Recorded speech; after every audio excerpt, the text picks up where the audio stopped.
ইমব্যারেড question সম্পর্কে যাদের মনে কনফিউশন কাজ করে কিংবা যারা বিশ্ববিদ্যালয়ে ভর্তি প্রস্তুতি নিচ্ছ কিংবা চাকরি নিয়োগ পরীক্ষার প্রস্তুতি নিচ্ছ, আমার আজকের এই ভিডিওটা তোমাদের জন্য।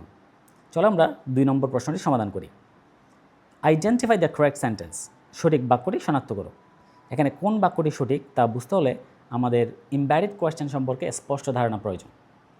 ইমব্যারেড কোয়েশ্চেন হচ্ছে সেন্টেন্সের ভেতরে থাকা একটি প্রশ্ন যেটির শুরুতে একটা WH ওয়ার্ড থাকবে, তারপরে সাবজেক্ট, তারপরে মেন ভার্ব থাকবে। এবার চলো আমরা দেখি কোনটিতে তা সঠিকভাবে রয়েছে। এ নাম্বারটিতে WH ওয়ার্ড হচ্ছে ওয়ার, এরপরে সাবজেক্ট, এরপরে ভার্ব, অর্থাৎ ইমব্যারেড কোয়েশ্চেন এলিমেন্টগুলো সঠিকভাবে রয়েছে, কিন্তু একটা গ্রামাটিক্যাল এরর রয়েছে। সেটা হচ্ছে হি এর পর লিভ হতে পারে না, লিভস হতে পারে, অথবা লিফট হতে পারে, অথবা উইল লিভ হতে পারে। আরও অ্যান্সার হতে পারে, কিন্তু হি লিভ কখনো পসিবল নয়। সি নম্বর অপশনটি যদি দেখি, এখানে দেখতে পাবো WH ওয়ার্ড হচ্ছে ওয়ার, তারপরে সাবজেক্ট, তারপরে ভার্ব। তাহলে এখানেও ইমব্যারেড কোয়েশ্চেনের স্ট্রাকচার সঠিকভাবে রয়েছে, কিন্তু একটি ভুল আছে।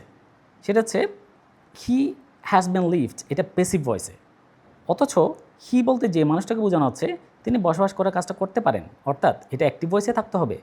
যেহেতু এটা অ্যাক্টিভে নেই, প্যাসিভে দেওয়া হয়েছে, সেহেতু এটা ভুল। এবার যদি বি নম্বর অপশনটি দেখি, এখানে দেখতে পাবো WH ওয়ার্ড হচ্ছে ওয়ার, তারপর সাবজেক্ট থাকতে হবে, কিন্তু এখানে সাবজেক্ট দেখতে পাচ্ছি না, তাহলে এটিও ভুল।